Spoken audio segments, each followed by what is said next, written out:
No, go ahead. Bismillah ar-Rahman ar-Rahim. Go ahead. Things that they focused on as far as, especially the Marines that got killed 20 years ago, they were if they were born, they were just little babies. So that's something that they focused on. That's a generation. That's right. That's right. The white folks news was showing that these kids, because they were saying they was 20 years old, they was fresh babies, and the old ones was, the old sergeants was 25. They were old timers. Okay. Bismillah ar-Rahman ar-Rahim. Alhamdulillahi Rabbil Alameen. I want to change the subject a little bit from before. I was going to do rah stuff and all of that, but you can just about understand that if we have a program for Tuesday night and I put it all the way off to Thursday night, right? I'm waiting for something to happen, and usually it kicks in. And lo and behold, last night these ideas kind of kicked in. So I think that these ideas are the ideas to put forward for right now. But as far as project management is going, we do have in the project, number one, turning our building either over here into Imam Tufail, Strategic Management Center. And we'll have something at the bottom also, but we'll have that going. So we know that we have to get a rug for that. We have to get heat for it. We could put rug on the front part and put tile over that tile. It's whatever we want to do. But the place is ready to go. Next door, that's just a little bit of work to take care of that. But what we're thinking about now is how we're going to structure our stuff here and how we're going to structure it in Oakland. And so technically what we've been doing, we've been waiting for quite a while. If you think of some of the lectures, the talk today is a storehouse, and you could imagine is two, bait and storehouse. And bait is, well, I like it because it shows you the technology that they already have. And remember, technology now is, they used to show you this is what we're going to have in the future, in 10 or 20 years in the future. But now that stuff, by the time they click it on the movies, they already got it. You know what I mean? And you'll see news programs where they have little bugs flying in rooms when they want to. They're bragging about terrorism and counterterrorism, that they have a fly or something fly in the building or sit on the telephone post across from the, you know what I mean? And they fly right in, and that stuff is true. I'm telling you, as I told y'all about the little mouse. The only thing I like the little mouse is that mouse don't leave no droppings. You don't have to worry. Don't leave no droppings. And usually 98% of the time, by the time you see the mouse, you've already saw the droppings, right? Now this mouse, he don't leave none. So they're going to have to re-engineering to leave something behind. So, because everybody, this is my opinion. I look right at him, he looked right at me. I said, well, I be dog. I wasn't going to talk to him because then if somebody got wind that I was talking to the mouse, they might, But anyway, I was just letting him know, hey, homie, what's going on, and da da da da da. And I know his little move, and I put, that rat paper that they put under the refrigerator and all that. That the guy that does that stuff, they get that. So I got a little bit of it. Happened to get some similar to what they have from Home Depot. I said, good, they got some of that now. So I put it out. I put it in a few places. Now, I knew something was going on when I used to mix that peanut butter and other little stuff together, and it would knock them out. They'd be gone pretty soon. And then I noticed that maybe they was training them or something, but they wouldn't mess with that no more. So I said, oh, okay, no problem.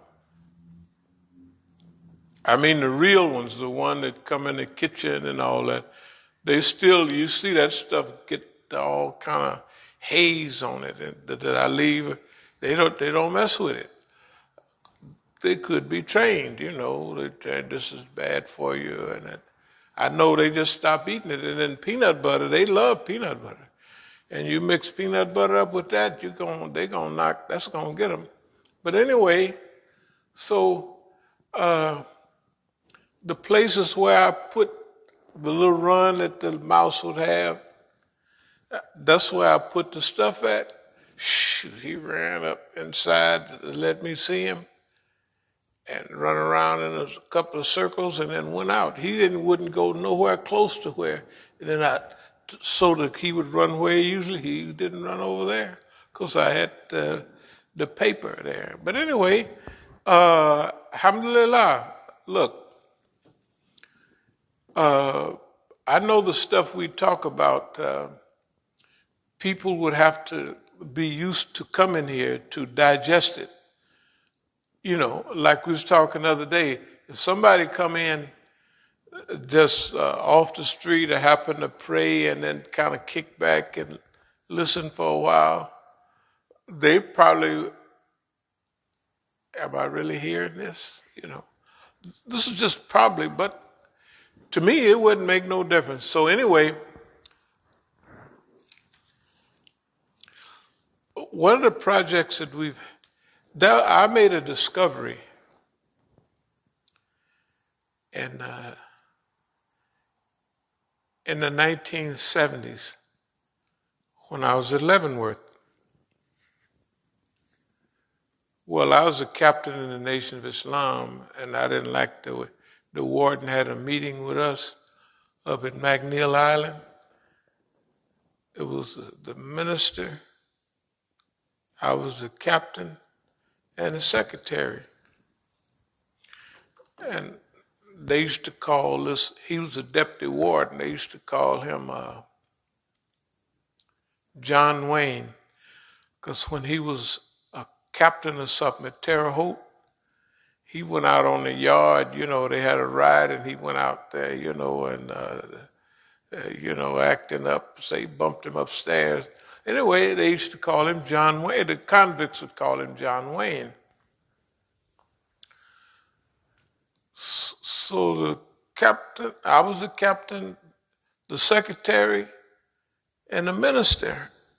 He met with us, and he said, now, I want you to do this, I want you to do that. And he was talking, we the Nation of Islam, he's the devil.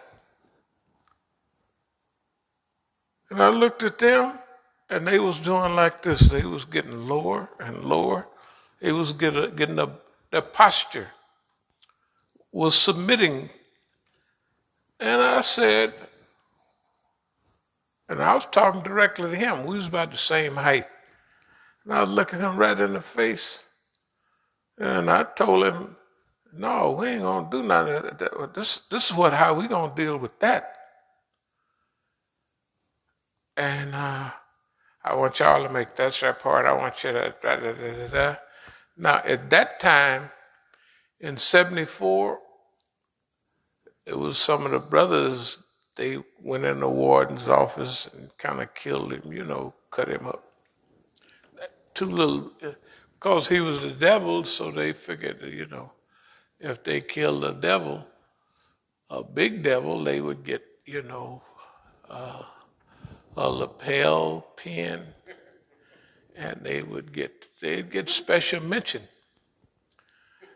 Now, the Negroes, unless it's way out, he probably won't believe it. If we told the people that you're going to get here, you're going to get maybe a blessed handkerchief, that this is worth 60,000 duas, and this is the key, put a key. This is the key to paradise. Now, if you do this, we're going to give you a key to Jannah. We'd have a house full of people here, I believe. Yes, we would, I'm sure. We'd have a house full of, so the Negro, they tell him that the boss man is the devil. Well, they wasn't prepared to listen to the devil. So the Negro, some of the brothers, the same staff that we was on in other penitentiaries, they got a meeting with the boss and they killed him.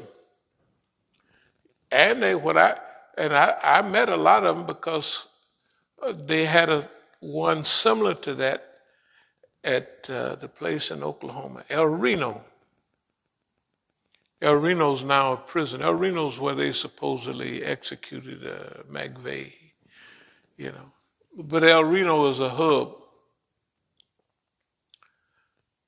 So when I was on the way to Leavenworth, they dropped me off in the hole.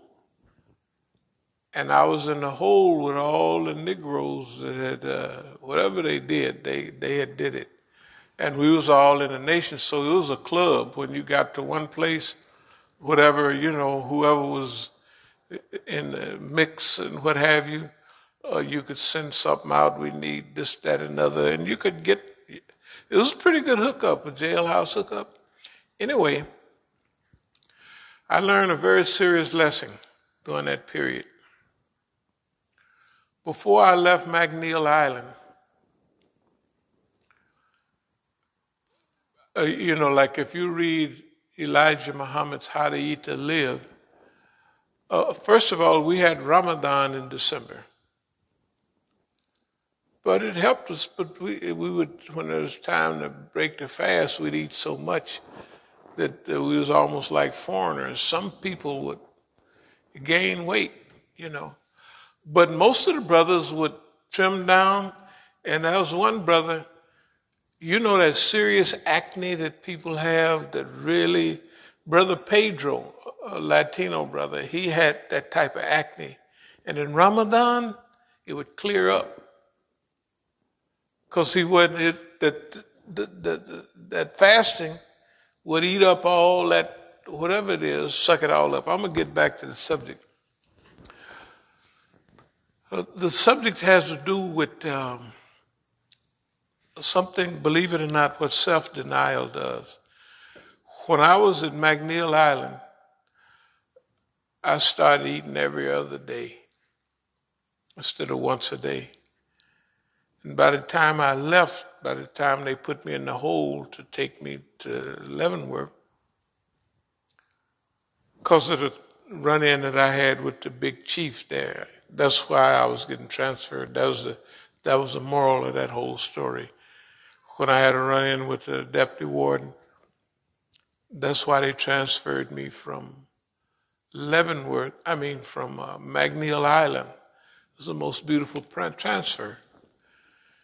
Because McNeil Island is up in the state of Washington. All the people from California and all around the West Coast, they go to McNeil Island. In those days, they don't have it anymore. It's a state little thing.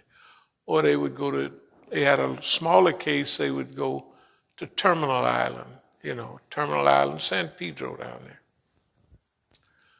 But San Pedro don't seem like an island. It's like all the big boats is coming in. you drive into that. But McNeil Island, you can't drive onto that island. You have to catch a little boat, a little old time ferry, clunk, clunk, clunk, clunk, and it takes you over to the island, you know. But anyway, so I was up there. No, it was when I went to prison in the early, it was the old time. It was the old days. It sounds like it was some type of medieval fortress on an island. No, it was look, the sister prison to this one was Alcatraz. Yeah, that sounds about right. Yeah. Yeah, Alcatraz. Describe it. Yeah, and the people that was on, I was at McNeil Island and I was at Leavenworth, and the people that they transferred out of, remember, this is still those days. This is only 10 years after. This is only 10 years after they closed Alcatraz. So most of those people were still in prison. So some went up to McNeil Island, and now McNeil Island was built exactly like Alcatraz, exactly. 5 floors, inside. Cold on the first floor, cold on the second floor, just right on the third floor. And you're burning up upstairs on the 5th floor, Anyway, that's those old prisons. But I don't say it was a good experience, but as long as you wasn't there too long, it wasn't that bad. But I'm going to get to what I want to talk about. By the time I got to Leavenworth, when I left McNeil Island, I would eat the longest I was going was once every 4 days. I was so on. Every 4th day I would eat, because remember the Lamb said that if you eat every 7 days, that'll be perfect. So I was working up to that, and I got to that. I ate once every 7 days. Or no, the whole day. I would take the whole day because you couldn't. Once you take in the first food, you almost nod. You are nodding. But it's a wonderful experience, and I'll tell you what the experience of that is. I'll just go right into it. In Leavenworth, I ate every 5 days. Okay. So the first day after eating, when you're going to eat that day, you got the things that you're going to take in first, a little liquid. But whatever you take in is going to knock you out. Now, eating every 5 days didn't mean I didn't take in liquid. I would drink tea or coffee. And you talking about a high. The first day is like a sedative. So that 5th day when you eat, it's a pleasant, you just almost knocked out. You're slow motion. Day 1, you're still cruising. Day 2, you're picking up. Day 3, you're on a roll. I remember you're going to drink some coffee or a tea with honey in it, and you run the yard, man alive. On the 4th day, when you run in that yard, you could, because remember, you could feel everything coming into you. When you drink that stuff, just regular coffee and the honey, I mean, your body at that time, you can feel it. And when you hit that yard and you running by yourself or crew, you could hear the pulse. Hey man, day number 4 was juiced up, and then day number 5 you're gonna eat. So the brothers had Another brother started eating like that with me. We used to call them headquarters from Kansas City. So they had wrote a letter to Kansas City, the Masjid, Nathaniel Muhammad. He was a dope dealing Imam there, the minister. So anyway, yeah, he did 8 years up at McNeil Island. Yeah, he did I mean, we knew what he was doing on the yard. He was really doing it. The government didn't. That wasn't a government setup. Anyway, long story. So if you had your coffee and your tea and what have you, you could feel it. Now they had wrote a letter to him, and so he wrote a letter to us, being here, saying that that's a misinterpretation of how to eat to live. Because we quoting how to eat to live. If you eat the bean soup for the course, poor little baby, I could imagine. If you gave a baby bean soup, look what it do to me and you. Poor little thing be breaking wind and busting his poor little belly. But the Lamb said he'd lived 236 years. I don't know if y'all remember that. To this day, I ain't seen nobody close to that age. But anyway, you know where fanatics are, or people that are trying to apply. Plus, coming from South America, I had got on a real health kick down there. When I left this country, I was on a real health kick because I had to be, because I was in the tropics. And I got in one of them nice medical books with all analysis in it and everything, and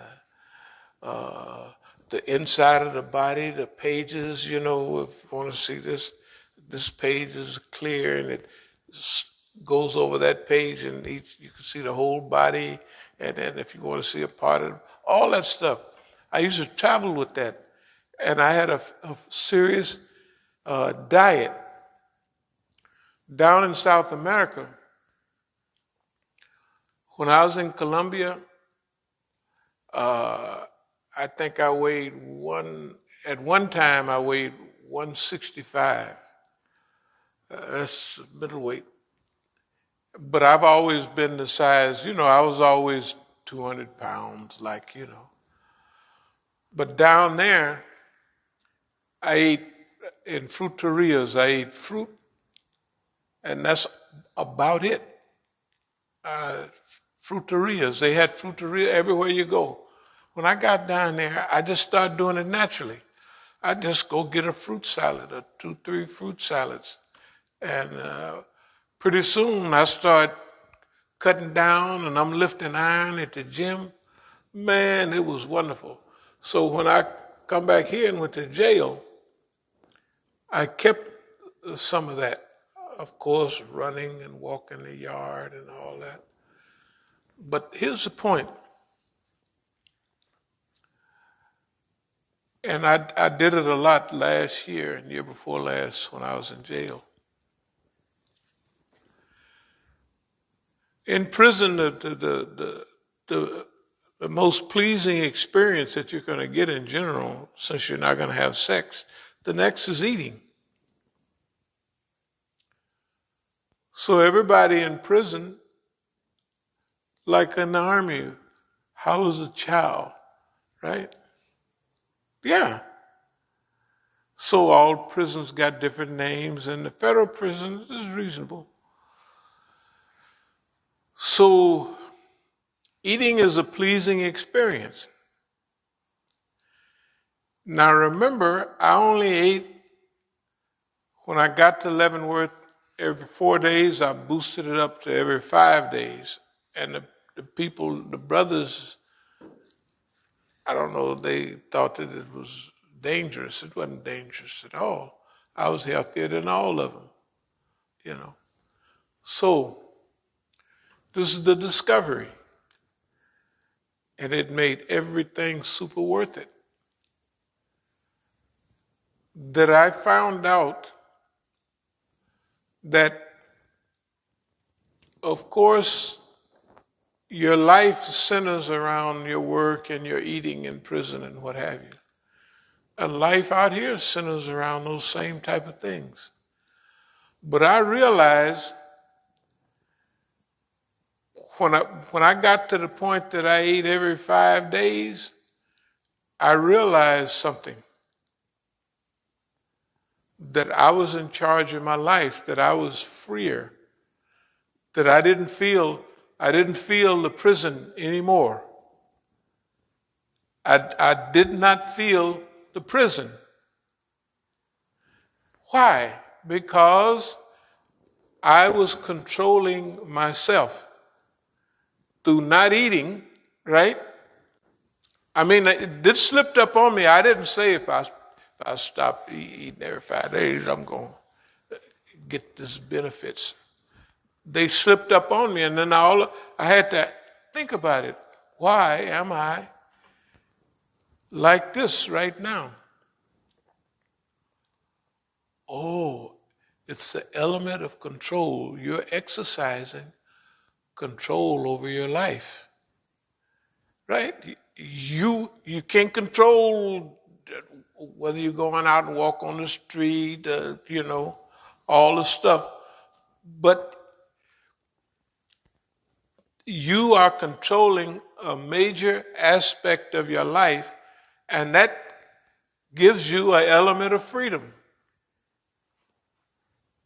So I really, I appreciated that. So, in prison, as we say, eating is a pleasing experience, like it is anywhere, And the better the food, the more pleasing it is.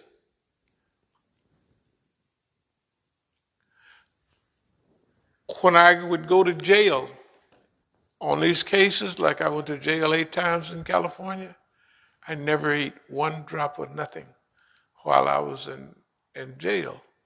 I would only be there 2 or 3 days, or if I got arrested at a certain time on the weekend.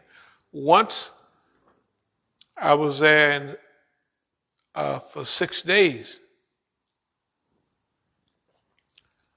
and it was the same thing. Now, what did the people do in prison?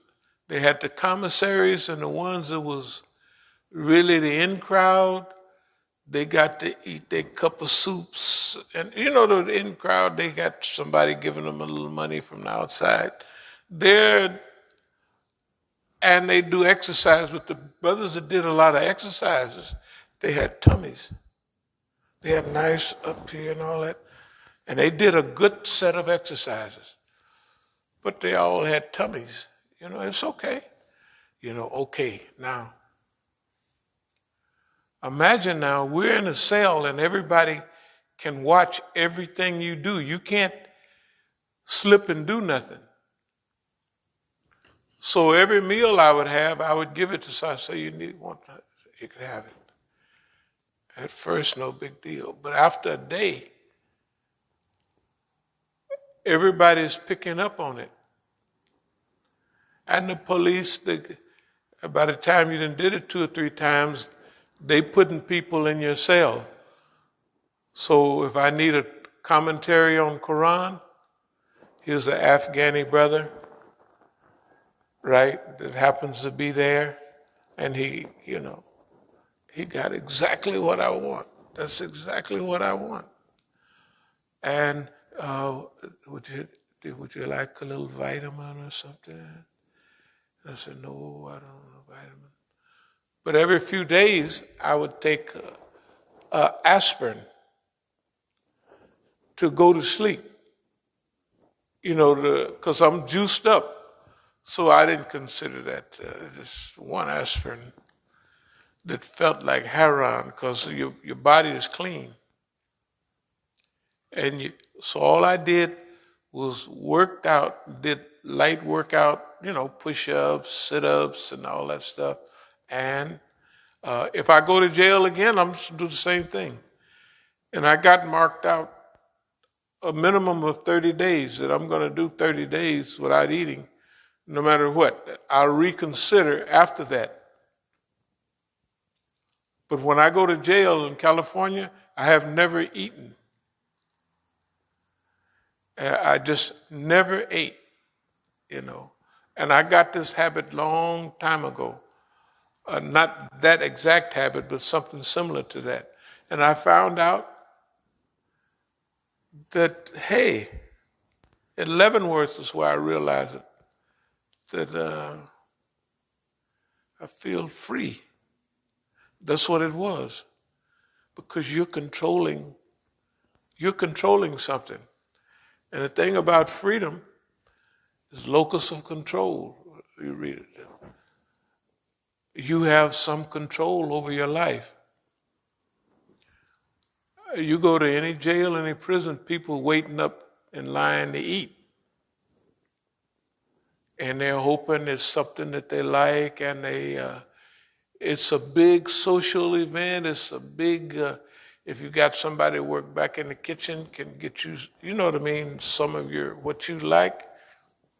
Well, some of the brothers in the kitchen used to make bean pies, real bean pies.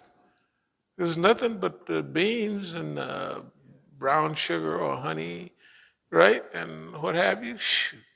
They'd have them bean pies, then penitentiary bean pies. Shoot, it's good to be in the brotherhood. But anyway, look, no, it's serious. So this is the lesson that I learned about prison. That you can control, if you control your eating, you're controlling a big part of your life. Okay. The other thing is, you notice, I never called nobody. I might have called you one time from jail or something. But I didn't call like, oh, get me out of jail. No, none of that. Okay, that means that everything that I anticipated they would do, I had it on my list how to use it. Because of extensive time in jail and all of that, and how I can frame, I can't tell them how to arrest me, but I can associate things.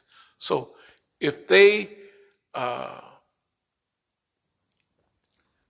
these things where they're going to record what you say, okay, so now I'm doing teaching on that. And so I tell them clearly, because they would arrest me and I couldn't,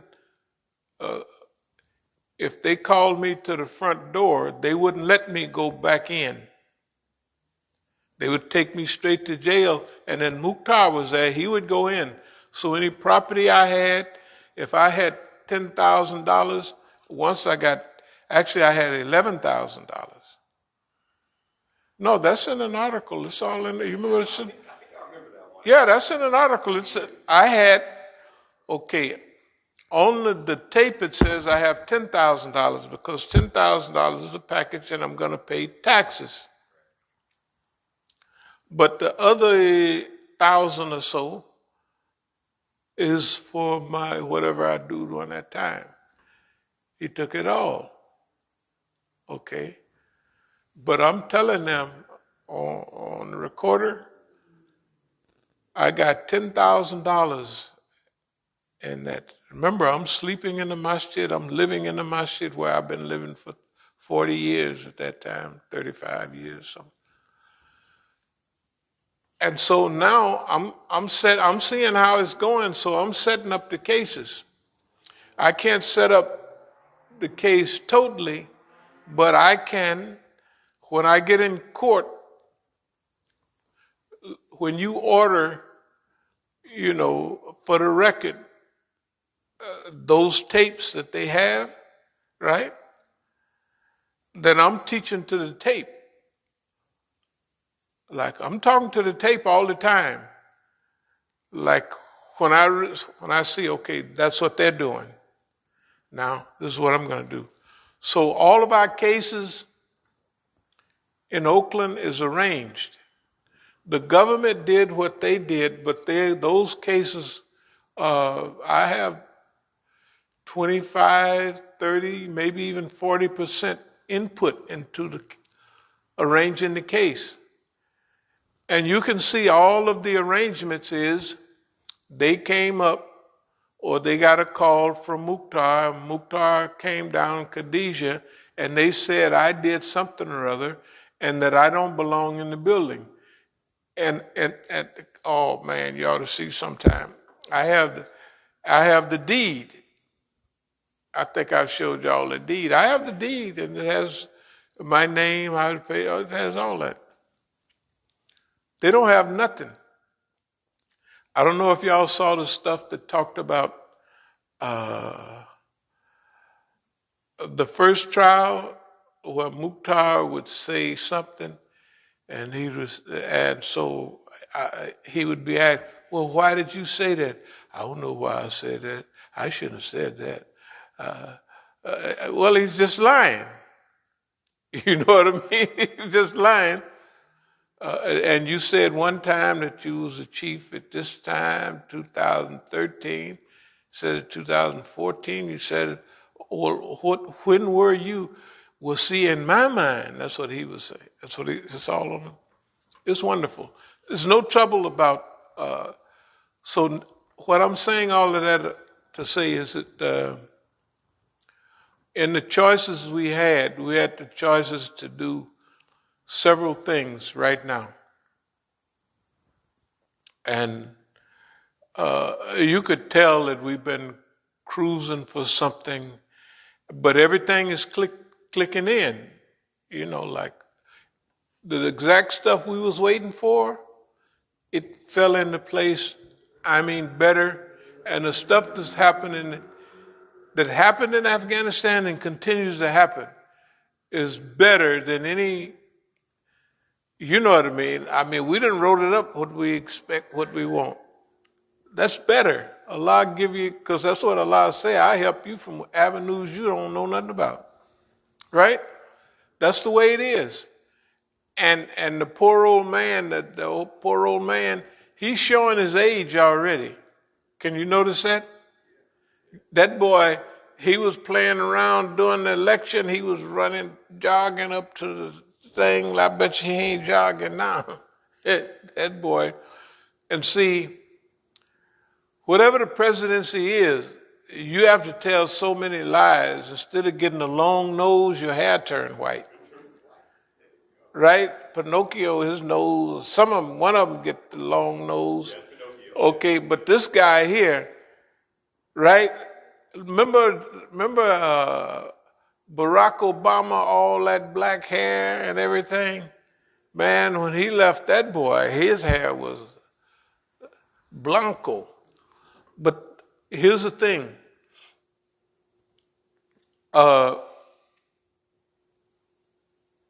We had a basic idea all along. Okay, how can I do? For us, what's happening here and now and back then is not new. Remember, we said years ago that was a period of what we call in the wilderness, wandering in the wilderness. Well, the wilderness of North America, Elijah Muhammad called it. Anyway, but after the rebellion, we had to figure out, okay, what are we going to do? Rebellion is over. I'm into now the rebellion. I'm not into fooling white folks, East Oakland Enterprises. But you got to remember, in those days, we did in Oakland exactly what Martin Luther King wanted to do in Chicago. We did it. And it just so happens, Oakland was the right size. Oakland, 350, 400,000 people. It's changed into a black city. Our age, early 20s, it was made for what we did. East Oakland Enterprises. To pipe black people into, their own future. And we did that. Within a few years, boss man and people, what we're doing. Because we're making a conscious decision. I mean, I got that Black Panther looking stuff on, and I took it off.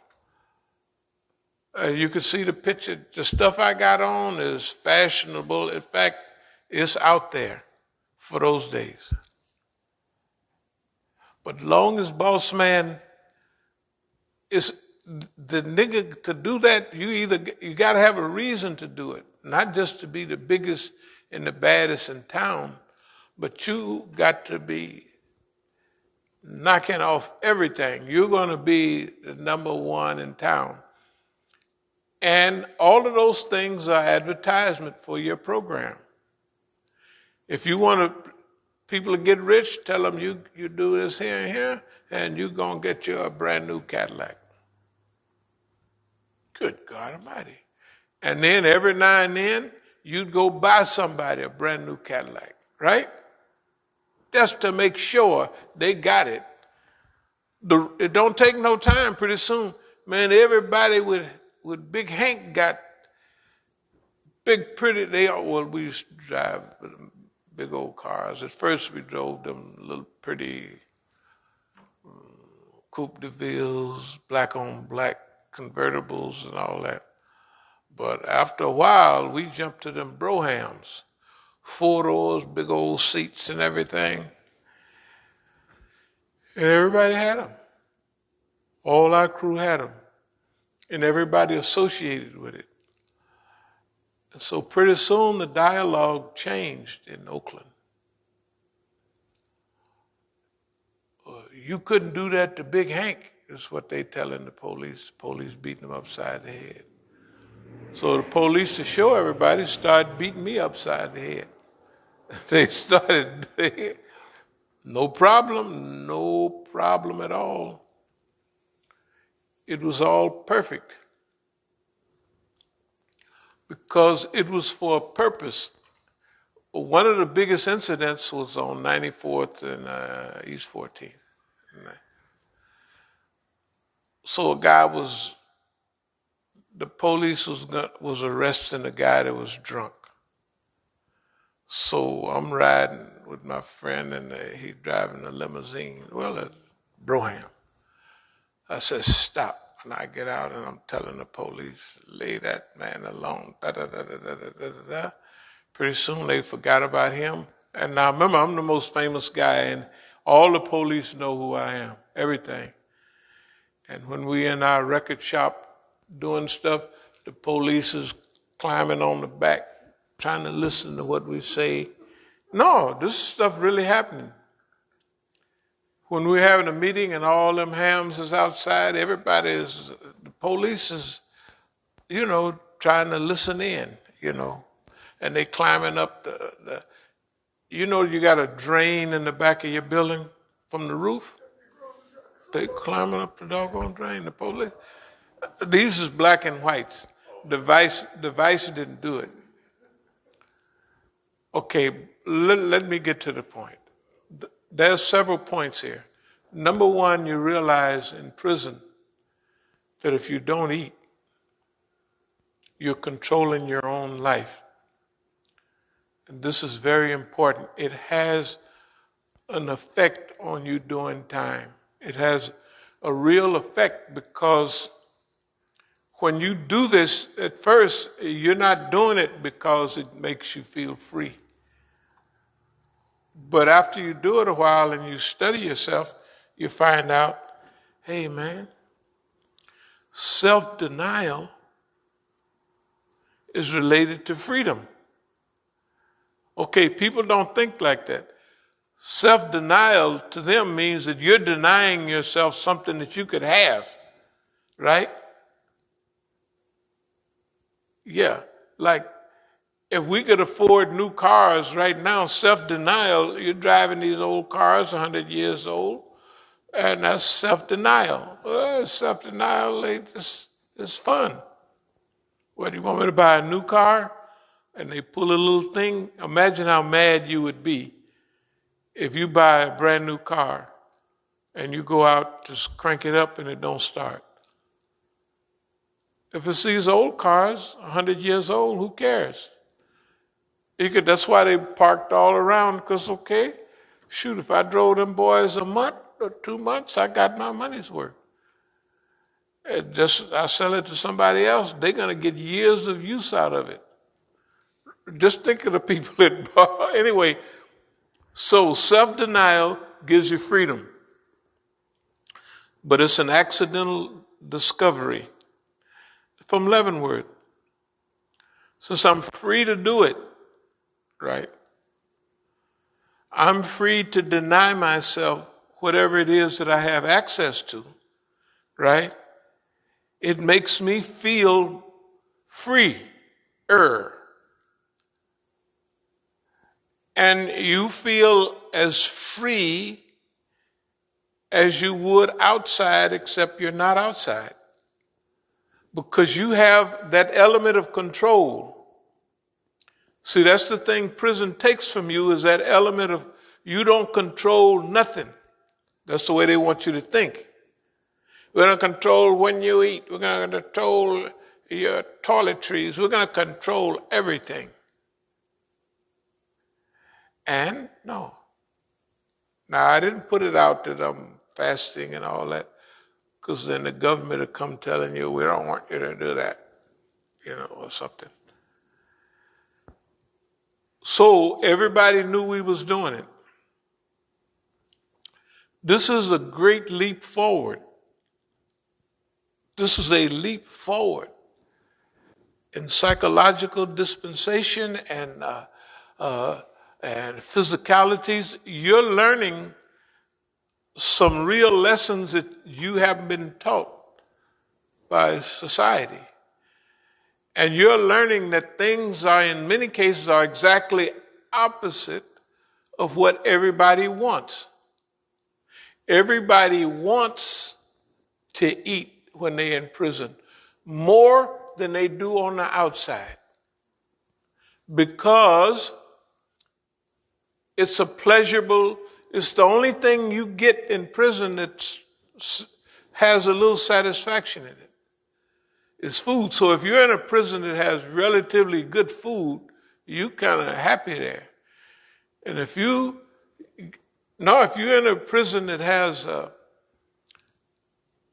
of the people used to be here, they did a lot of time in prison. So they would sell sliced beef sandwiches and all that. They would make untold. They would only, and I'm telling you, when they would bring their cart out to push down the tiers, like at Leavenworth and other places, all they would do is give a dumb guard so the guard would look and see which sandwiches he want. He'd get a couple of sandwiches, and you could go. They're stealing the food out of the kitchen. They're making sandwiches. That's their hustle. Some people get rich like that. They sell them sandwiches every night. So all a certain kind of food come in that you can make sandwiches and big buns of bread. That's a big hustle for a lot of people. I never did that. When I worked in the kitchen, anything I did, I would do it for the brothers. Never for, I would feel like a fool selling it. But they did it, and they did it with gusto. That was their hustle. It was everybody's hustle to go to prison. Okay, now, we realized there's a whole area of stuff that everybody is focused on, that you could use it for your own liberation. And nobody's paying attention. Not to eat, but 1 day out of 5 means that you could tell how you're going to feel on day number 3. You can tell. You could tell day number 1. Day number 1 is your cruise. You just going, the food is still digestion, which you ate from day number 5. And you just it's like a pleasant sedative. So all that day, you're just going to be cruising. And you have a dumb job where you don't not committed to nothing, where you could do what you want. I always got a job. I never had a paid job or nothing like that. I just did what I wanted to do. That's what I wanted to do. And so anyway, what I'm trying to talk about today is lessons that you learn all along the way. And what we're doing now, we've studied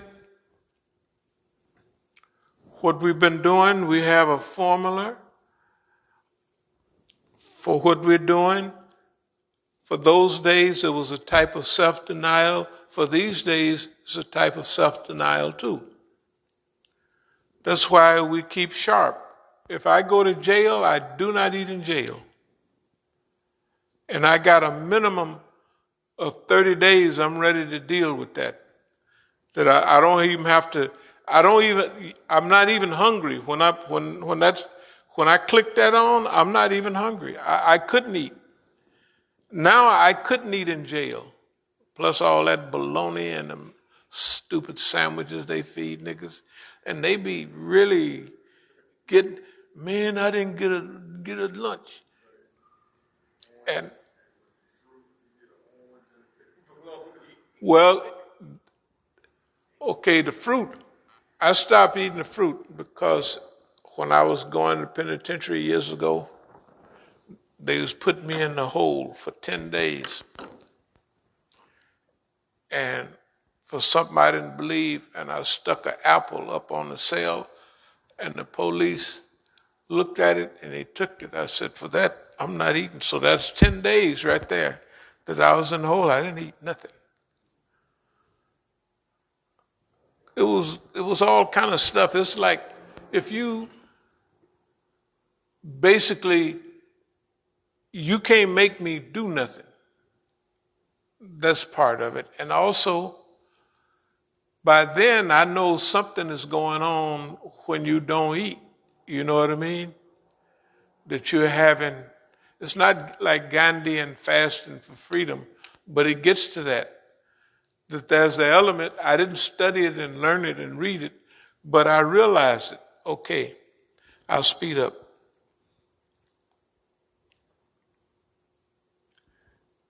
Today, I don't know if when y'all came up you saw that. I saw you tackle half that property over there. Yeah, I was back on it. Okay, now that means that a lot of stuff then kicked in. And even right now, in the midst of the training goes like this. Okay, if I got that nice Starbucks coffee that I like, if I drink it, I'll go to sleep. And everybody knows that. So sometime I would go, I say, hey, that coffee I drink, boy, I get a nice buzz. And if I happen to get it from somewhere that's not on the list, I get a buzz, a nice buzz, like a buzz. I guess everybody drink coffee, get some, I don't know what they do. A little buzz, a little wake you up, you know what I mean? And a ritual. See, I would go to Starbucks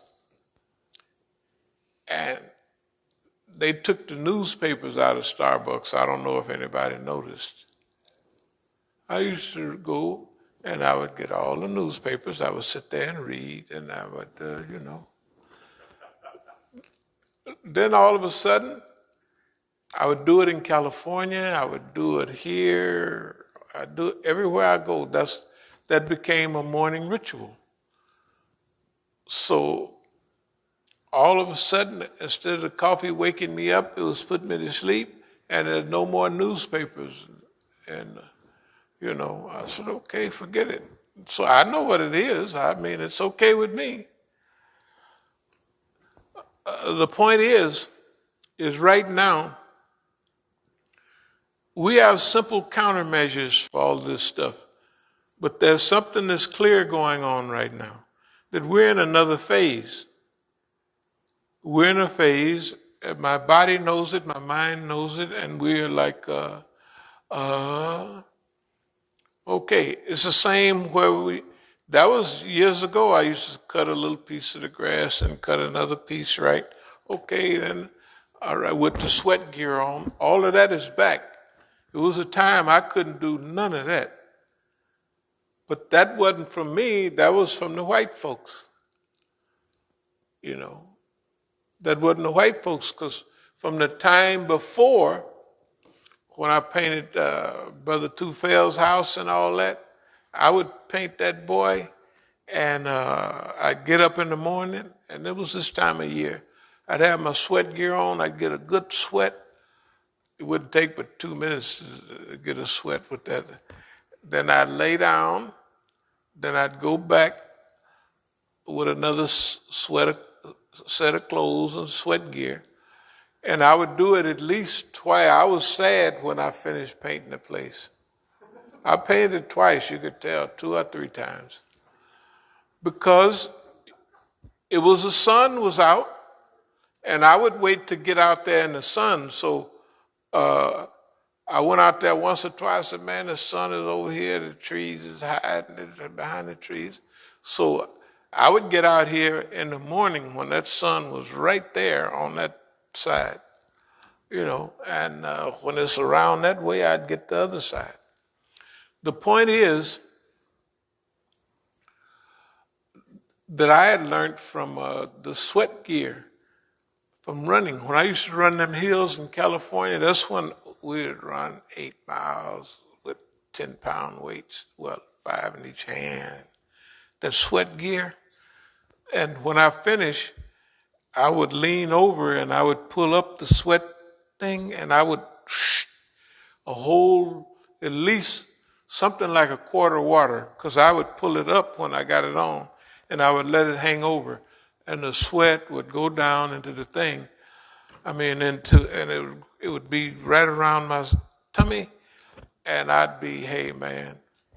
The point is that I developed systems that was for me, because the running and the sweating, some boxers told me, man, you shouldn't do it that long, that we do it to make it, because I got it from them. They got to make weight, So I was already addicted to it.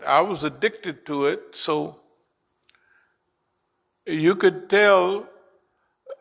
taste, when you haven't done it in a while, you can taste the sweat coming down in your mouth, and you could taste the salt. But after a few days, you can't taste that salt anymore. Even when you it out, at first it's real cloudy.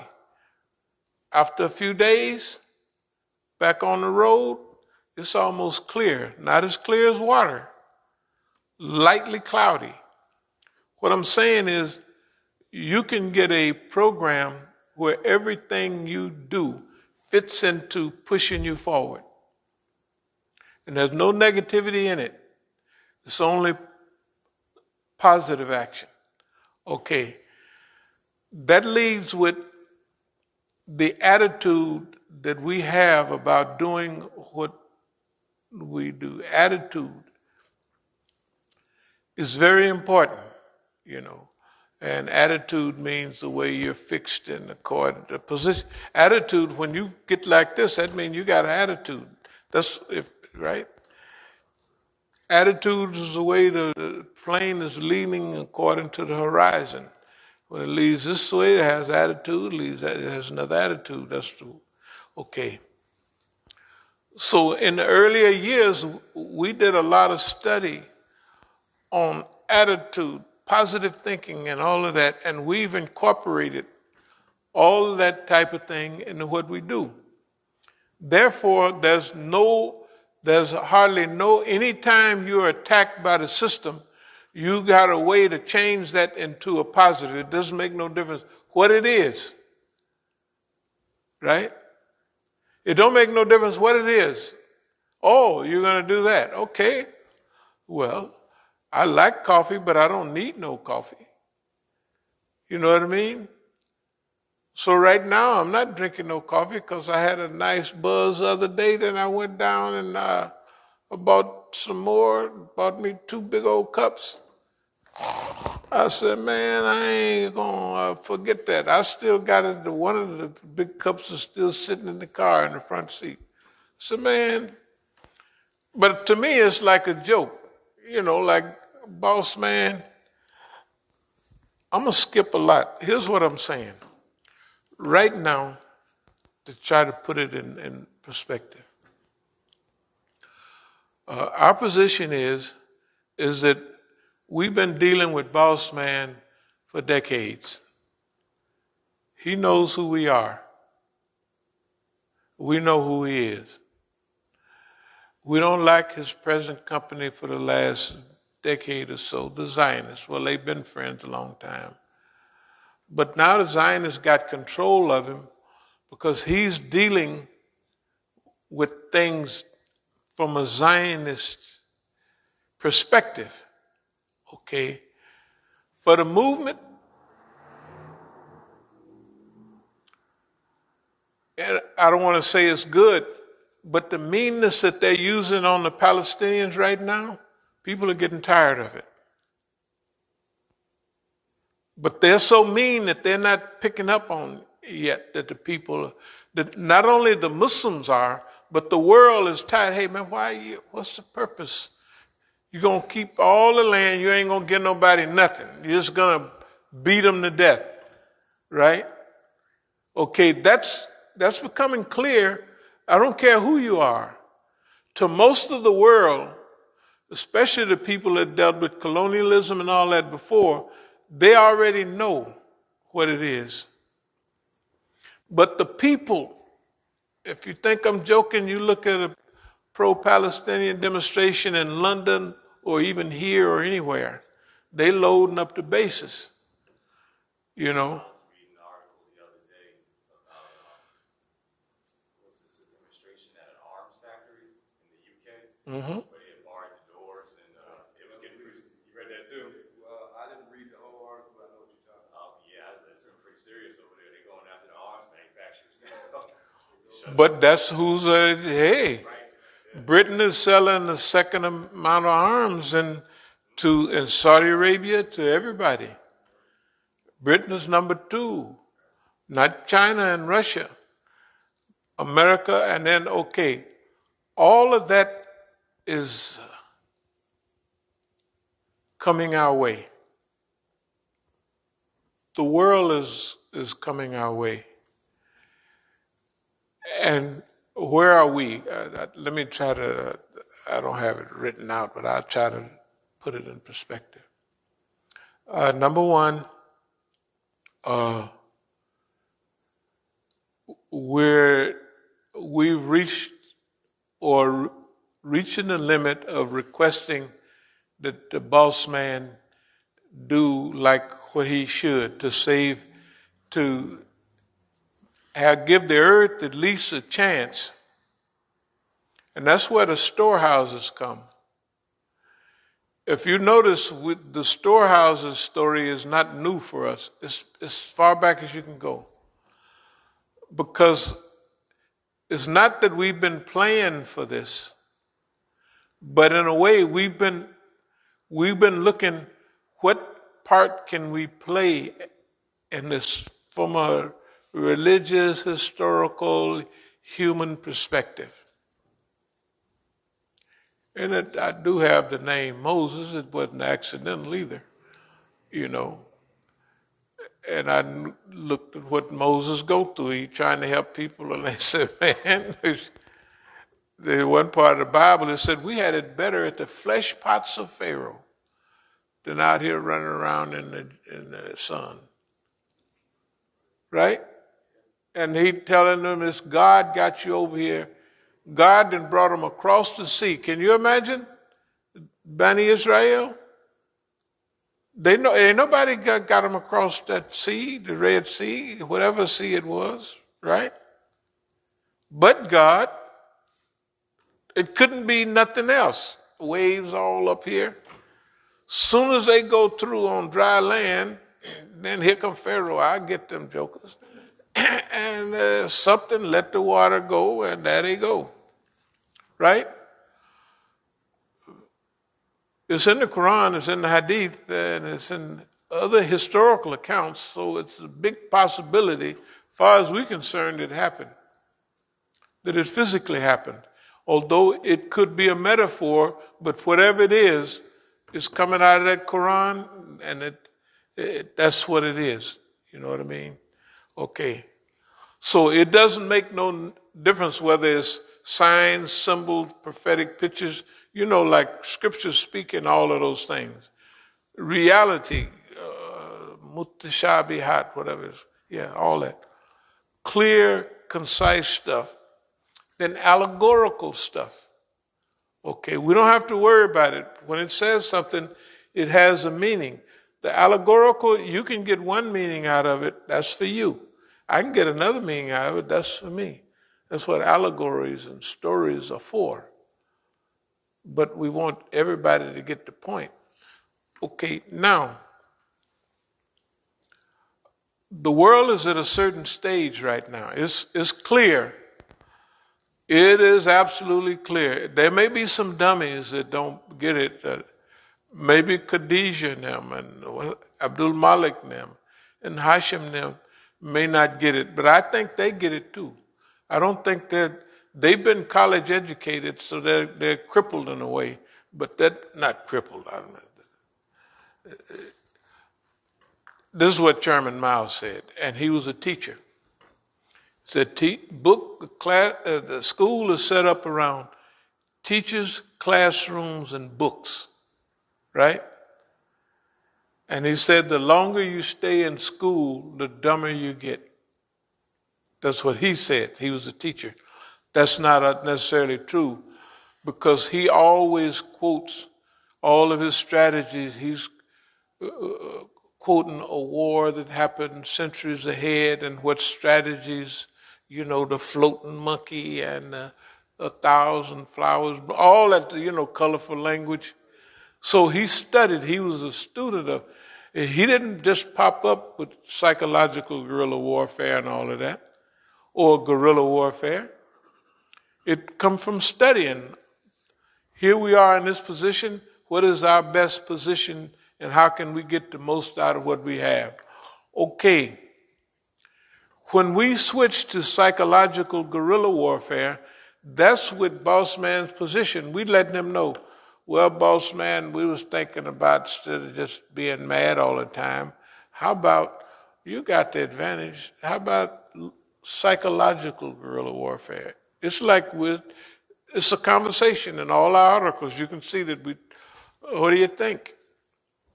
Yeah, we'll scare your black ass to death, nigga. So psychological, yeah. So, okay. So we're in the psychic, and that means you can't hurt Pomos now. You done already agreed, right? That's an agreement. Technically, I got it. I could show you the points where it's like, okay, psychological, you want to play mind games? Good. We got everything. Yeah? Okay, good. But and we don't have nothing extra, but you have to look at it. We've never lost not one thing in the psychological guerrilla warfare arena. Not once, not even close. And we always laughing at Boss Man. And that hurts him more, especially the Netanyahu types. That's what if I could show you the programs with the Zionists, we got their number. That's why this is the time. We got their number. That global revolution, you can see it taking place now. You can see years ago, it might have been Iran, man in the Gulf War, number one, 1980, 88. It was terrible. But they're the leader of the Muslim world, technically the Sunni world and the Shia world, right? The Shias in Lebanon helped their cousins, right? And guess what? Today, a ship hit and going Syria. It's going to unload. And guess what Lebanon used to be? It used to be a part of Syria, Sham. And they're going to send. That's why Lebanese and Syrians look the same. They're taller, they're lighter, everything. Syrians don't look like Arabs. They look like Chaldean, whatever they are.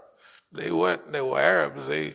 All them Malachites and all that in the Bible, that's who they are. They're not Arab. They don't look Arab, right? They don't even look Arab. But anyway, look what's happening, man. Look at the world we're living in today. It's very clear. You can take out your list and scratch off boss man. Not scratch him off, but boss man has exhausted all of his possibilities for dignity. He had everything after the fall of the Soviet Union. It was unipolar world. He could have did anything he wanted, and he did. He brought himself down. He pulled out his pistol, loaded it up, bam, and shot himself in the head. That gave him a little, bam, and he'd rocking back, bam. Pretty soon, he'd unloaded, he blew all his brains out. He blew all of his brains out. That's what he did. There's nothing we can do. Right. Now, we can remember now, we haven't did nothing but forecast his decline. And we've played along with it. Okay, now, this is what we're saying to him. This is your last go around. We're not on, the Negro always got the rescue boss man. He's been bad, but in every human there's got to be some good. And that's the dumb Negro syndrome, which we're colored, So it happened in South Africa, it happened everywhere. They're just, the safest place for the white man is with the nigger. You ever see the white girls and everybody walking up and down the street going with it? You ain't never seen one of them attacked.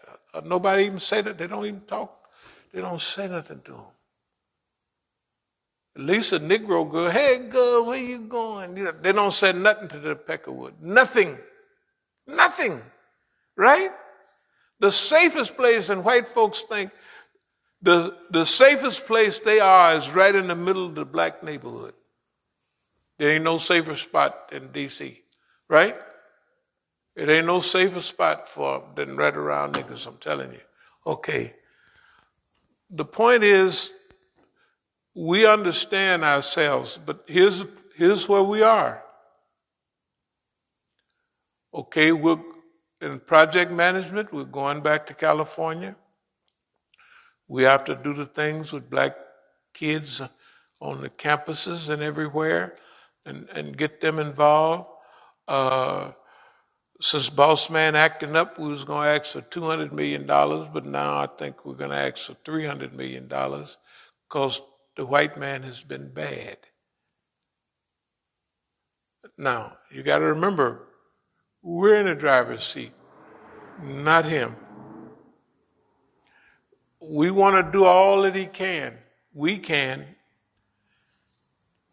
Really, we always talked about the stuff, I guess we said it so much that we self-break Quran or brainwash you. Not brainwash you, but fix you up. You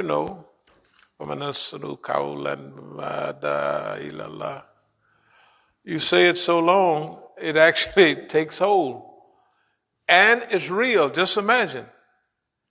We're not going to try to convince this crackpot that we're serious about it. We want to help the world right now. And we want you to turn the storehouses over to us. Because you done blew it. You're not made like that. To conserve, right? to shut down. You got a system that won't allow itself to shut down except for food production and a few more things. You haven't allowed yourself to shut down certain things and then set other things in its place. So the storehouses, in those days it was one thing. Now put us over the storehouses of not only America, but the world. But if we do it, it's still in America, if you're over the store, the things that are.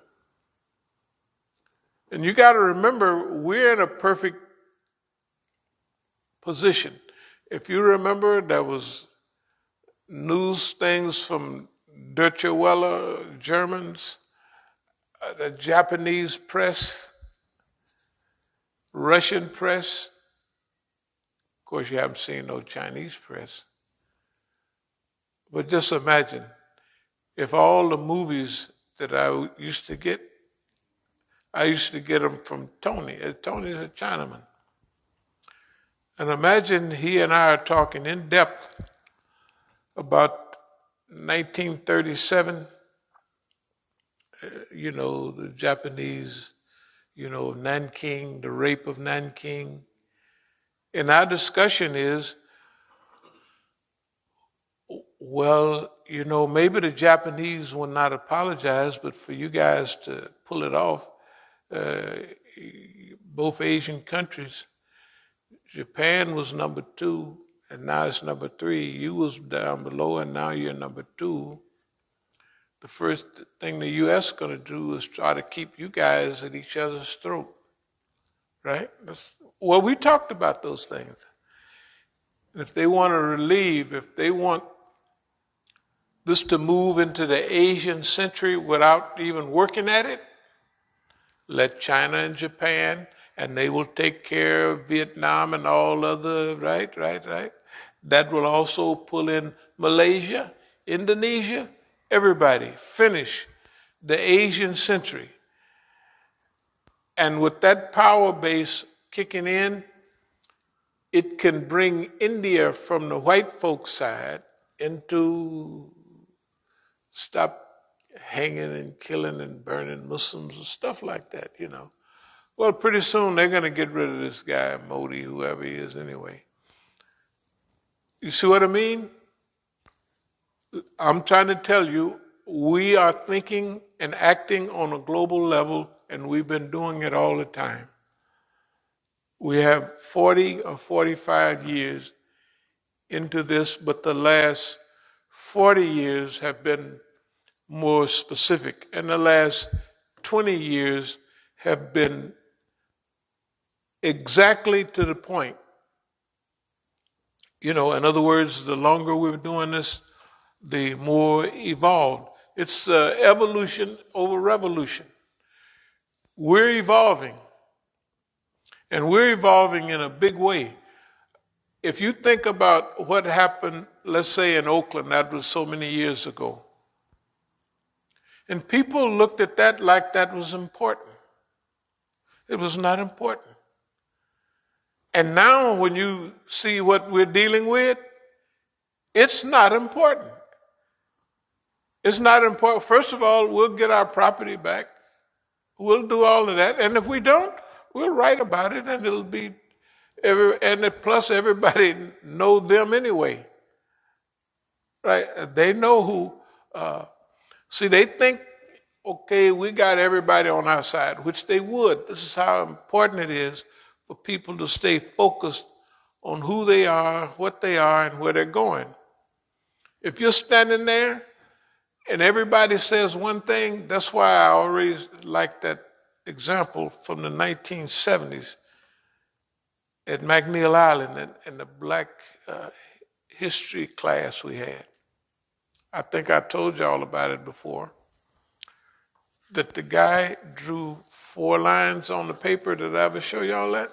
Yeah. And right, okay. And he had the guy going.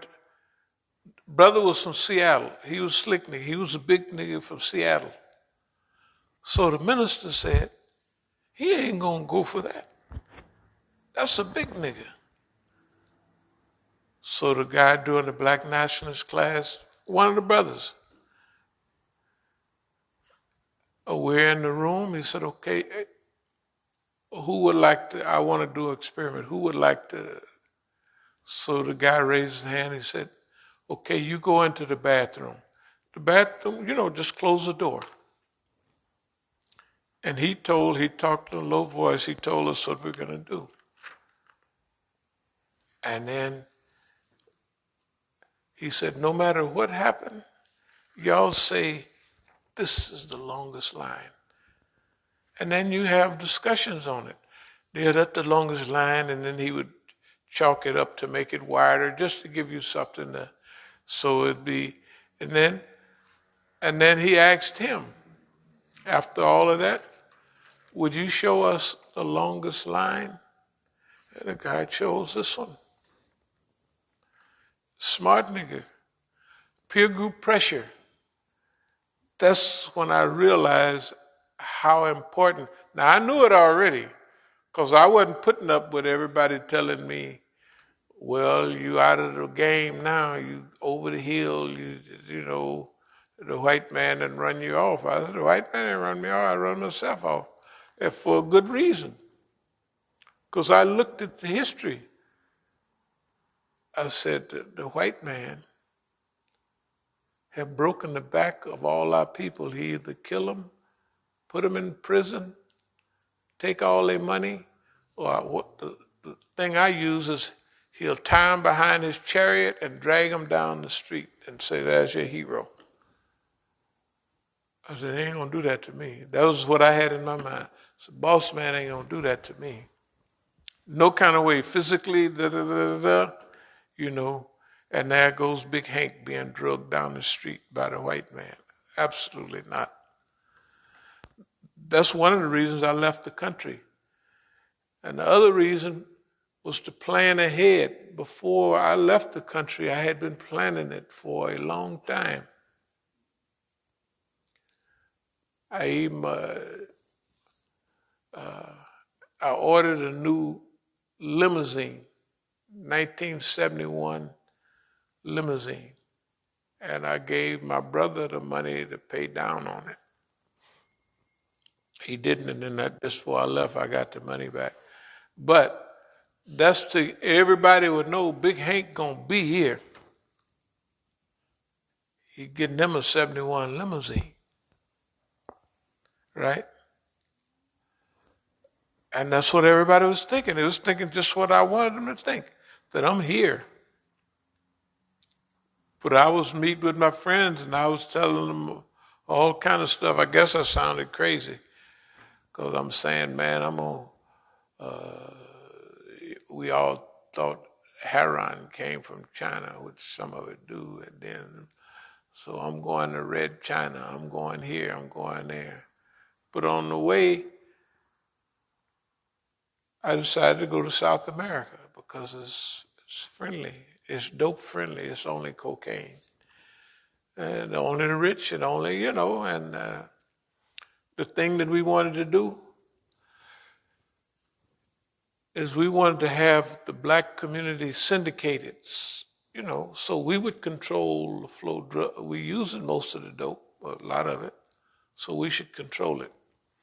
That was the purpose before, and then that was a purpose in South America. When I got that set up in South America, I walked away from it. To this day, I got little papers that show you I was living in Hermosillo. Hermosillo is the capital of the state of Sonora in Mexico. I had to live in a bigger place. I wouldn't want to live in a little small town, up near the border. But from Hermosillo, I could set up the whole border. And I had the border set up. We just set it up. We send over whenever we get, whenever we get ready. In fact, that's what the Mexicans do now. Remember, the Colombians send their dope to Mexico and let the Mexicans handle most of it. Yeah, a lot of stuff. And the roots they use, we used to call them the Negro root. The most sophisticated roots we had then, we called them the Negro root, because my friend I was saying we're going to do this, Mexico, from Mexico to U.S. He said, yeah, we'll call it the Negro root. I said, that's right. Because my nickname was the Negro. Because, I was always talking about the Negro from the Nation of Islam. The Negro do this, the Negro do that. So they started calling me. They'd say, you seen the Negro today? That was what some of the close friends would say. No, I haven't seen. So they would, that was my nick, the Negro. Because I would take some of them to the temple in San Francisco, and they was always talking about the Negro this, the Negro that. I don't know. I don't want to skip the subject, but have you ever heard any of the old lectures or talks like they was interviewing Malcolm and a few more brothers, C.R. Lincoln and all them, and they all, the commentators, white or black, was saying, well, now the Negro, what does the Negro want? Right? That was the main question. And so Malcolm told them in one of them, he said, well, you talk about the horse's mouth, you're talking to him right now. In other words, you're talking to the Negro. But they talked about the Negro like it was a thing, like it was some creature or something, you know what I mean, other than human. It was humanish, but the Negro, yeah. Anyway, so we had to put all of that into this project. And our project is like this. Yes, we're headed back to Oakland after we take care of our taxes, which, alhamdulillah, some kind of way, a lot of it get taken care of, but a few more to go with that, and we're going to take care of our taxes. We're going back to California, and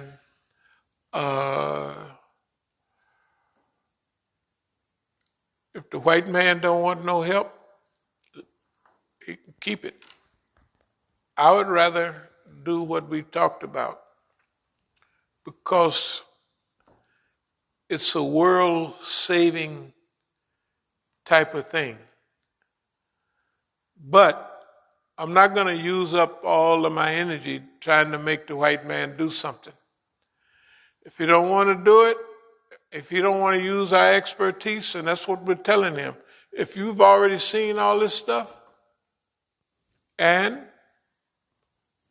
you're not down with it, that's too bad. Then we're going to do, this is not what we want to do, but we're going back and we're going to do the homeless thing, and we're going to do the this, that, and other.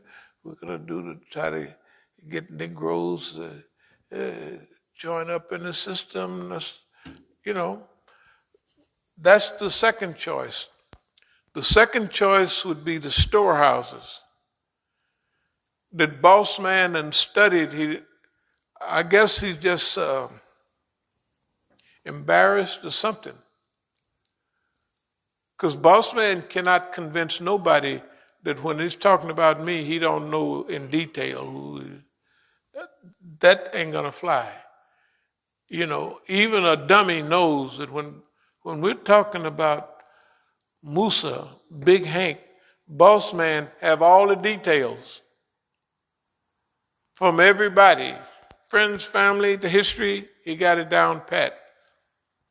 If that damn fool don't have enough, you know what I mean, he got more information than the king had on Joseph, right? He just knew Joseph was a good brother and he gets to read little tea leaves.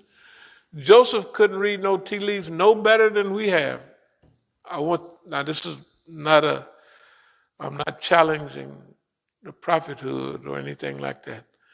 But I'm saying strategically, right? Historically, and Inactivity, let me try to reframe this because if somebody heard it wrong, they said, "Oh, I knew the nigga was going to go off." Let me put it like this. We have been sufficiently accurate enough that it's starting to touch on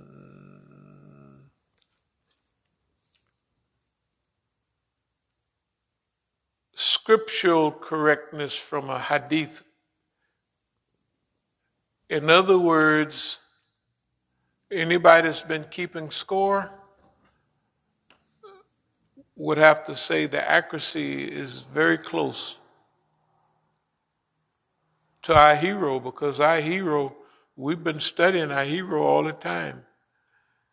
It's always been Yusuf, because we knew we would be in this period of time. Yusuf and Musa alayhi salam. Of course, it's everybody, but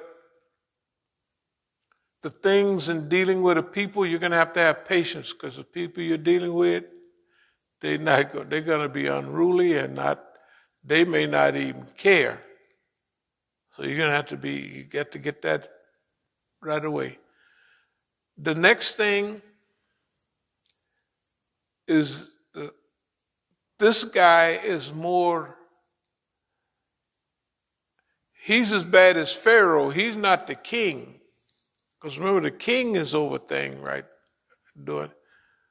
So the king is not tied to, like, in the Bible, they got it like Pharaoh, right? Pharaoh's army but in our book, it's the king. Right? It's the king. All right. I'll wrap it up by saying this. So we've been pushing for, we want to play one part because we're prepared for it. We're prepared to deal with the whole national, global, and humane picture. But I think Boss Man is basically too stupid. He don't realize, I mean, there's some that's got it, they understand, but when they let the Zionists get it, the Zionists, no, you can't let a nigga do nothing, because the Zionist is paranoid. The Zionists, if they got any sense, they seeing that they're getting ready to go. They just went over like they go over they've exceeded the limits. That's what Tagut did, Taga, the stream over. They've exceeded, they went over, they exceeded the boundaries of the, okay. So that's where we're coming from, that if Boss Man gonna come up with anything, he has to come up with it in a week or two, because we're gonna get out of here. And that's not the first thing we would like. The first thing we would like to do is this. I believe we've been raised for this mission. I believe the ethics and the morals and all those things go along with it. I believe that everything you had to be prepared for women, you had to be prepared for money, I don't see anybody around just right away that's been prepared for all of that stuff on a level that's sufficient. But think about it. Dr. Kaleem Siddiqui said it 25 years ago. Was that 25 years? Yeah.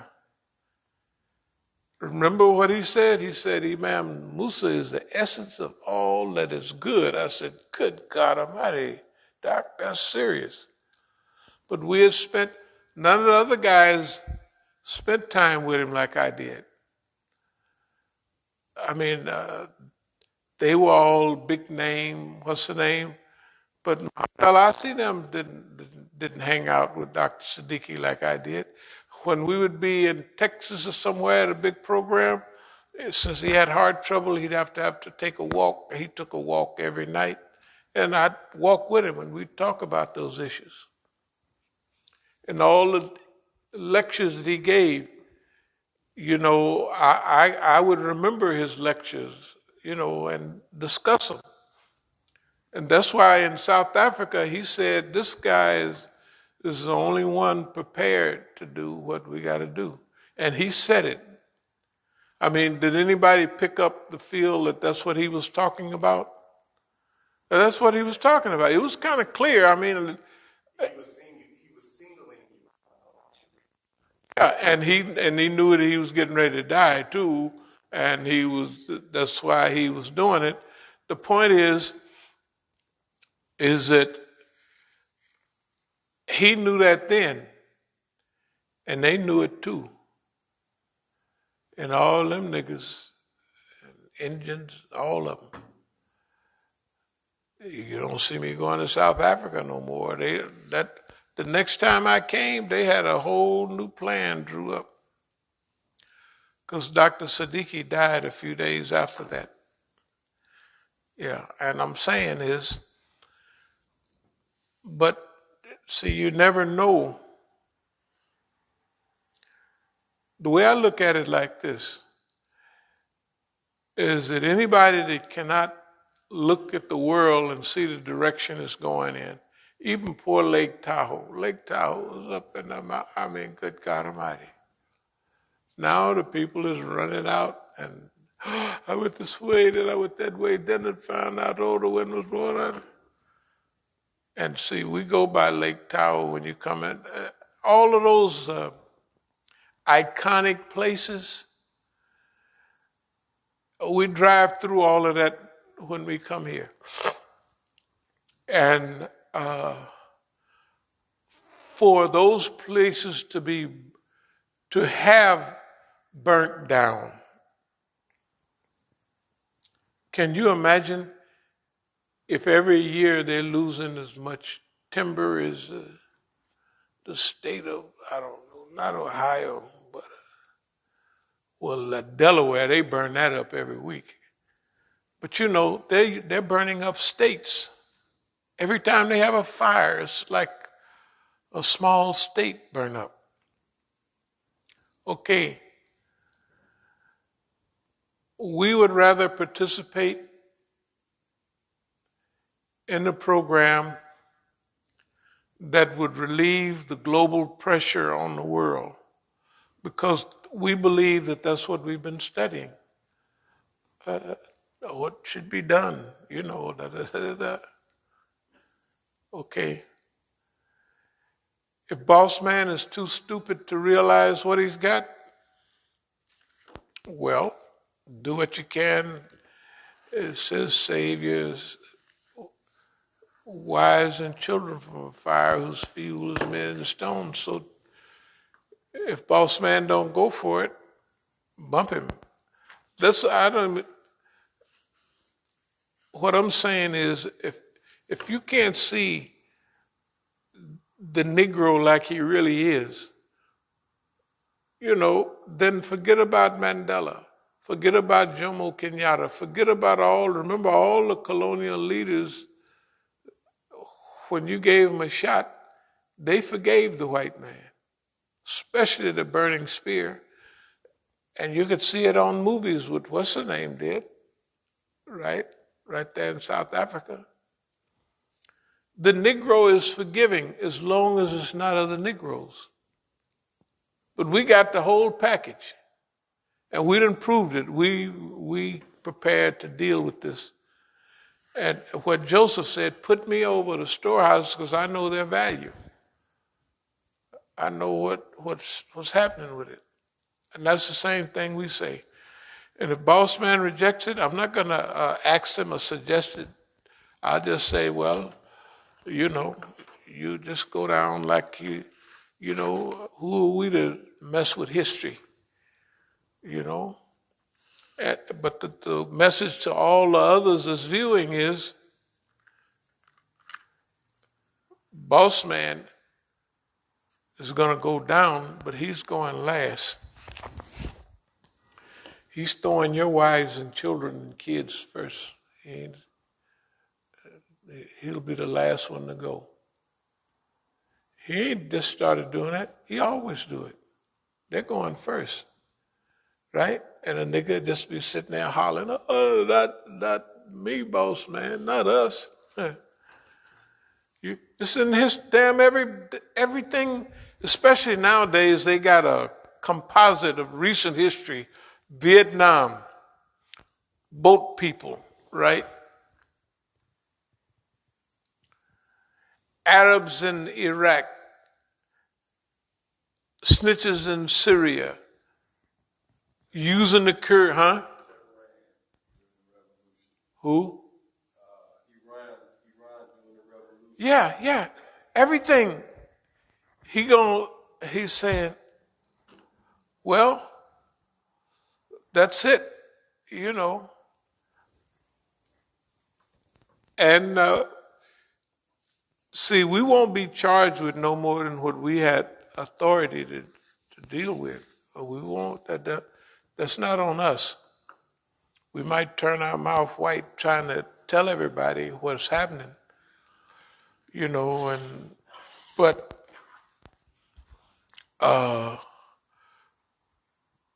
technically, we have to go back to California and get that rolling before there's a big time lapse.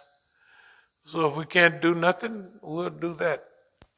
That's just a rebound job, you know. Who wants to do that? We'll do it. But I mean, you know, and we'll do it with gusto. We'll do all right. We'll just rescue how many homeless? 1,000, 5,000? Whatever we can do. And if it's just the money we get from them, we'll get that money from them, or we'll raise it with a big fundraiser like these big people do. They raise all billions of dollars for the homeless. We'll do that. Whatever, that's what we're going to do. But once we leave here going there, they can keep all of that stuff. Because we're not going to, boss man, let it go till he know it's gone. Then he said, you can have it. You know, like all the stuff that they do. After it's for sure it's gone, the Arab Spring, anything, it's definitely gone. Now we want you. No, we got 4 or 5 days to turn this thing around.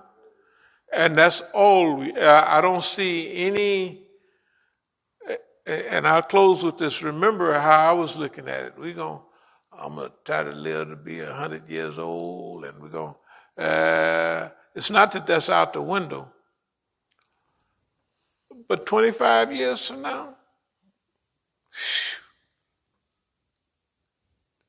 hey, this. Too many people. I don't know if you saw Democracy Now. Democracy Now. They had the hip hop rapper on. He's down he's in Houston, but he was talking about the hurricane. Right. And basically, he was saying what you've been saying, but he was pleading. He was like, "We have to do something about this climate now." Right. He was on there almost begging. The governor was begging the California Newsom. He was crying. He was like, he was one step away from physically crying. And that's because, like, if you're the governor of the state and you see that was right after the Paradise Fire, and you know, you might be a petty dictator, but you're still a human, and some human things can touch you, and you could see he was touched. It's that fire, man. It's fire. And but this thing about put me over the storehouse or put somebody over them that understands that have the scriptural, the social, the whole thing. And I can understand it. How does this nigga think that he know what ought to happen? Well, if you study for 50 years and you have 50 years of experience, see, dealing with, If you look at the decisions we make dealing with this boss man, we make the right decisions.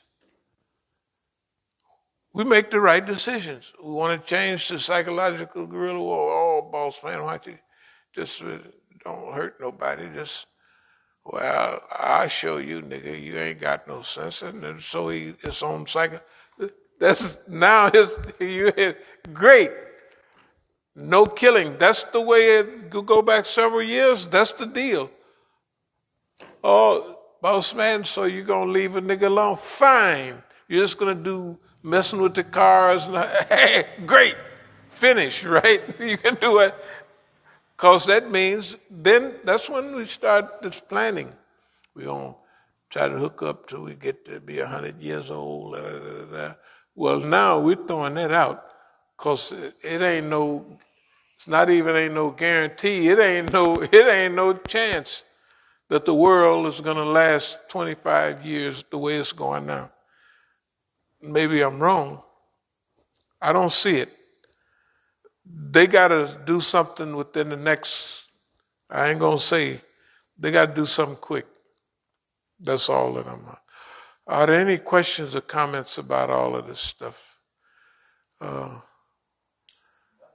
came over today, but one of the things I was thinking about while you were talking about the self-denial and giving yourself freedom, it reminds me of the hunger strikes that the brothers in occupied Palestine. Mm-hmm. You know, I remember as a younger kid, I used to hear about that. I wonder why would they do that? You know, you're a child, so when you see how that's the only rebellion that you have, and you're going up against someone that has everything, and Right. uses that material to get what they want. Yeah. You sitting over there in their prison just to tell them, no, I'm not eating. Right. That would burn them up. Yeah, I was thinking Yeah. I saw a movie about the guys in Ireland, The who? the prisoners in Ireland.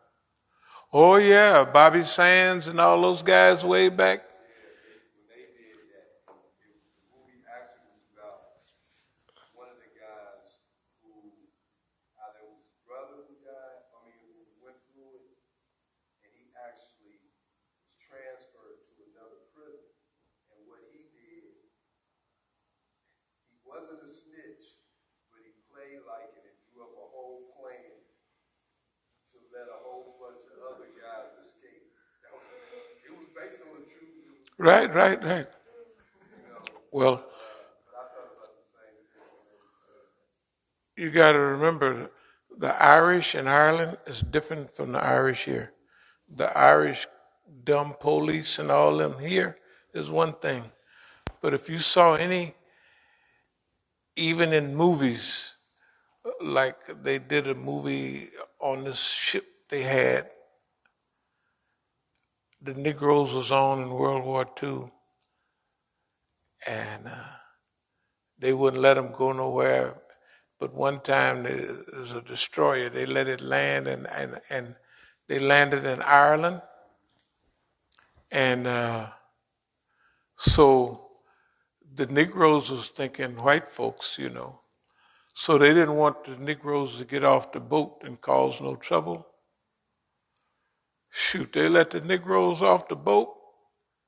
And the Irish ladies and the Irish men wasn't saying, hey, you niggas can't talk to the Irish. They had nice looking Irish women, and the Irish man was asking them, my name is Garvey. Could you tell me any history about Marcus Garvey? This is what the questions they asking the Negroes. I'll think of the name. I'm sure you might have saw the movie. They gave that ship during Clinton's time some award. I think of it. But the point is, the Irish. If you look at the Irish, like Gaddafi, all of those, everybody is sympathetic with the Irish. And the Irish in Ireland are pro-Negro, 100%. I mean, they was back in the day, though, not like, because they're white folks, and And all you see is Irish police over here trying to beat niggas upside. The Irish police here is one thing, and the people in Ireland is another. And they got sister cities with Palestine right now. They got all that stuff. So, and remember, the Irish is the only people that fought British colonialism for 850 years or more. That's a long, I don't even think the Negro could last that long. I mean, where he putting up a tussle, he resisted for 850. Hey, man, that's the Scots, they buckled long time ago. I mean, they still believe in independence because they might get but Braveheart was not Irish, he was Scottish. Yeah, they did a good job, but anyway, that's our position, and we'll close with that. This stuff is too clear cut. It's too cut and dried now. It's too cut and dried, and that's all. Some of the other stuff I'll talk about at another time. But put us over the storehouses.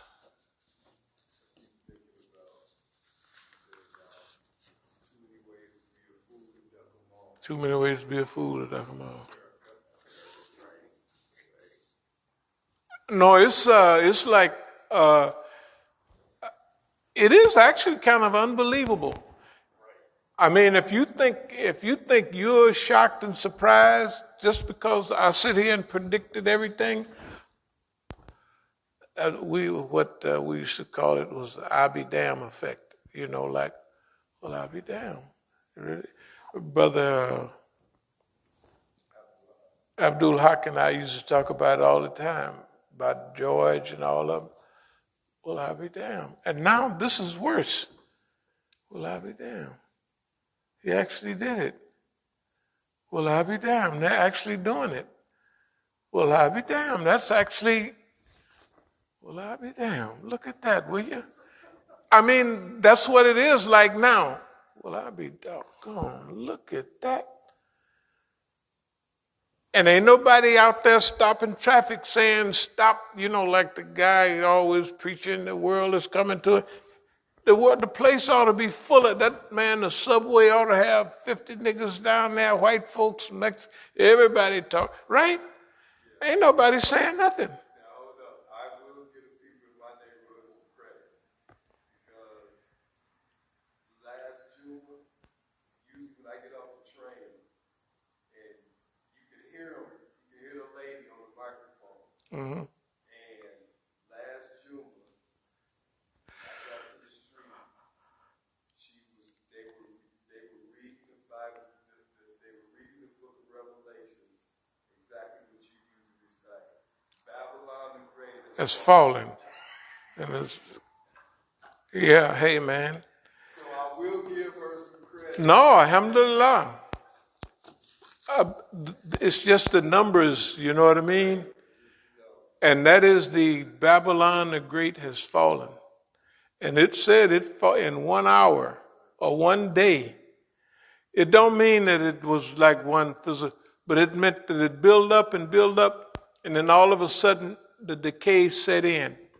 And what Nero fiddled while Rome burned, whether he really just sitting there fiddling, it was just that it was a collapse.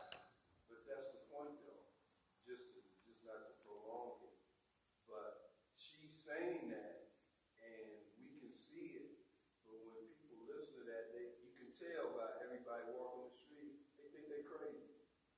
And you said it, it's the numbers. It's not enough people that are collectively responding to what we're witnessing.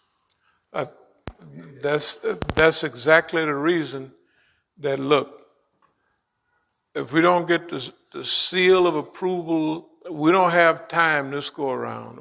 We have the energy, to tussle with boss man, but we don't have the time. We don't have the time. So if you're not amenable to this, we just go out to California and open up homeless shit. We'll do that. It ain't nothing compared to what's happening. But if you're that stupid, and that's the way sometimes you get that feeling. Hey, if y'all saw that and you're going for it, good for you. Yeah. The other people I'm not going to call them dumb niggas, or dumb white folks, or dumb human beings. But they're going to say on the day of judgment, how you get here? Well, them people over there said they was, going over there with them then. Your leaders told you that? If they're dumb enough to believe Congress after all of this, if they're dumb enough to believe the governor of any state and he feeling on every woman he could find, right? All of them. There's a Republican congressman, you may not a congressman, he was a senator chasing boys up and down the hallway. It was about 10, 12 years ago. Something like chasing the boys up and down the Senate, and it's okay. Everything. So it's not like basically what we're saying. If you want to keep doing that, if you think it's not important, you can go to hell. You go to, because that's where you probably headed anyway. I might be with you, but I'm not volunteering to go. You sign up to go. You know what I mean? You didn't sign up. I want to go to hell and take many people with me. The only thing I'm going to say is, well, I didn't sign up. And I don't want to be here. And if you can overlook anything I might have did, I sure would appreciate it. But bump them people. That's where the world is now. Let's be prepared to do the most we can and the best we can. But it's not looking like. I believe the people are now closed. The people are moving too slow for the things that are happening. You don't need an education to see the whole thing's collapsed. You don't need an education to know that they didn't spend up all the money and they didn't spend up the children's money, and it ain't no more money. They just printing it, but money's gone long time ago. So we might as well institute something that can help us all. We could do that with the way the world is. So right now we say the same thing. Put somebody over the storehouses that know their value. Okay, so that's it. Assalamu alaikum.